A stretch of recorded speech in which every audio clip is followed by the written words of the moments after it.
हमारा आज का कॉलम है साजिशें ही साजिशें by famous writer Irfan Azhar Qazi. ये एक नफ्सियाती मरीज की कहानी है जिसकी बेरहमी सफाकियत का अंदाज़ा लगाना कुछ ज़्यादा मुश्किल नहीं।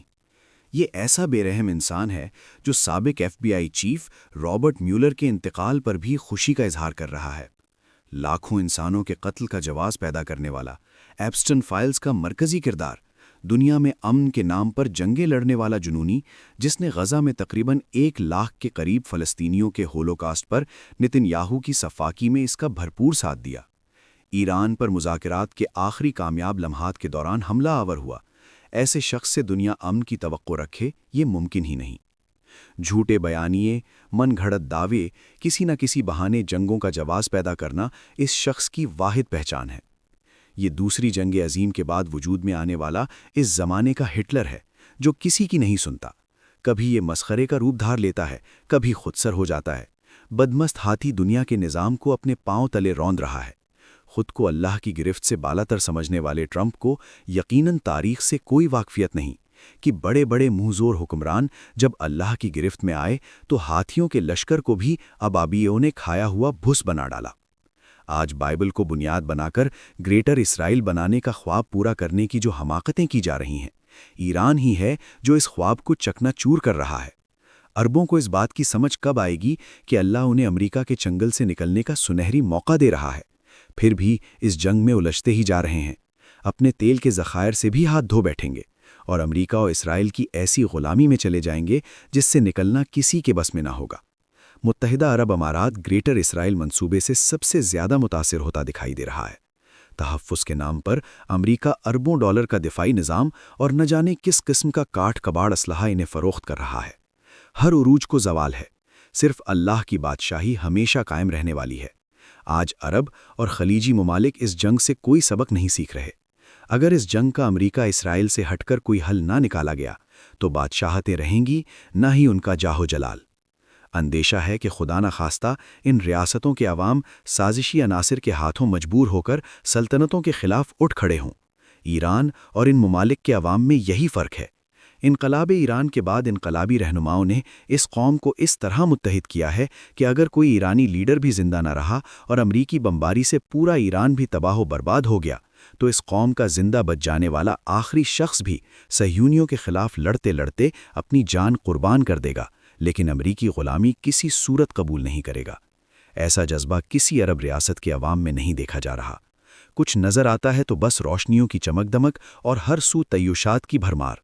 इकबाल ने तकदीर उमम की बाबत यही तो कहा था कि शमशीर व सिना अव्वल, ताऊस व रबाब आखिर। अमरीका व इसराइल को जंग से मुतासरा इन रियासतों में जो मुकम्मल असर व रसूख और इंटेलिजेंस रसाई हासिल है, इसके नताइज भी भयानक निकलेंगे।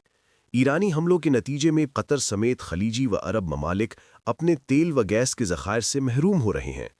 जंगी माहिरीन इस तबाही को ईरान की कामयाबी करार दे रहे हैं तो दूसरी तरफ सहयूनियत के खुफिया हाथों को भी मुलव्विस करार दिया जा रहा है।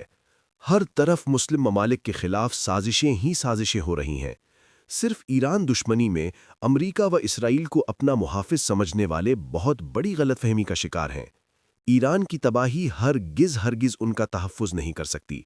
ऐसा हो ही नहीं सकता कि एक पड़ोसी मुल्क की तबाही से दूसरा पड़ोसी मुतासिर ना हो। तबाही हमेशा लामहदूद होती है। बहस को समेटते हुए आगे बढ़ते हैं कि ईरान जंग बंदी की कुंजी अमेरिका के पास नहीं, ना ही रूस व चीन के पास। ये फैसला अब सऊदी अरब, खलीजी ममालिक और ईरान के दरमियान आ गया है। जंग के अहम तरीन स्टेक होल्डर्स यही ममालिक हैं जिन्हें मुज़ाकरात की मेज़ पर बैठकर मसले का मुस्तकिल और देर पा हल निकालना होगा। अमेरिका व इसराइल की छतरी से निकलना ही वक्त की ज़रूरत है। अगरचे इस राय को कबूलियत मिलने के आसार कम हैं, लेकिन कौन समझाए? तबाही सिर्फ ईरान की नहीं, पूरी उम्मत मुस्लिमा की हो रही है। समझने समझाने को तो बहुत कुछ लिखा जा सकता है अगर कोई समझना चाहे तो। अब तो अमेरिका के मौजूदा व साबिक इंटेलिजेंस ओहदेदार भी एतराफ़ कर रहे हैं कि दाइश और अलकायदा हकीकत में अमेरिका के अपने पैदा करदा शाहकार हैं और इन्हें मुख्तलिफ ममालिक में इंतशार व तबाही फैलाने के लिए इस्तेमाल किया जा रहा है। इराक़, शाम, मिस्र, लीबिया और सबसे अहम आज अफ़गानिस्तान का मंजरनामा आंखों से ओझल ना होने दें। पाक फ़ौज आज अफ़गानिस्तान में जो कार्रवाइयाँ कर रही है, इसके मुहर्रिकात पर नज़र रखिए। یہ صرف پاکستان کی سلامتی و بقا کی نہیں، خطے کے امن کی جنگ لڑی جا رہی ہے۔ ایران پاکستان کا شکر گزار کیوں ہے؟ نہ ہم ایران جنگ میں براہ راست ملوث ہیں، نہ ہم کوئی سہولت کاری کر رہے ہیں۔ ہماری خارجہ پالیسی کا تمام تر محور امن مذاکرات کی راہ ہموار کرنا ہے۔ افغانستان میں پاک فوج کی کارروائیاں پاکستان میں دہشت گردی کے خاتمے اور افغانستان سے انہیں ملنے والی مدد روکنے کے ساتھ ساتھ ایران کو داعش و القاعدہ اور ان کے خوفناک چہروں کے پیچھے چھپے طالبان کرداروں سے محفوظ رکھنا بھی ہے۔ بہت سے معاملات کی پردہ داری ہے۔ اس موضوع کی تفصیل کو فی الحال تاریخ پر چھوڑتے ہیں۔ خطے میں سازشوں کے پیچھے مقاصد کیا ہیں؟